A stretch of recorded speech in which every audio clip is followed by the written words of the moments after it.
দেখো একদম ঝিল, এটা ঝিল না, বাংলাদেশ হয়তো বা খাল বলে, আর এই দেশে হয়তো ঝিল বলে।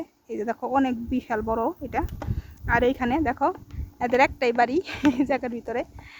এরা হয়তো বা কৃষক হইতে পারে। এই যে তোমার ওইখানে এই যে দেখো আঙুর বাগান করে রাখছে। তারপরে এই যে এদের বাড়িটা। আর এই যে দেখো এখানের পরিবেশটা কত সুন্দর। এরা প্রকৃতির সাথে আছে। এই বাড়িটা প্রায় কত সুন্দর আকাশ। এরা পুরা যে প্রকৃতির যে একটা শান্তি, সে শান্তির জায়গার ভিতরে তারা আছে। দেখছো তাদের বাড়িটা, আমি তো দেখে খুব খুশি। আর ওই যে দেখো সাফাত, সে আসতেছে সাইকেল চালিয়ে। আর ওই যে বাসা, আবার ওইটা আবার শহর, এটা হয়তো বা গ্রামের সাইড, কিন্তু ওইটা শহর। আর এই যে দেখো এই সাইডেও বাড়ি আছে, কিন্তু এগুলো হলো খাল। দেখো তো, আর দেখো যে ঘাস, আমাদের বাংলাদেশ হলে গরুরে খাওয়ায় একদম। দেখছো কত সুন্দর। তো সবাই ভালো থেকে, আল্লাহ হাফেজ।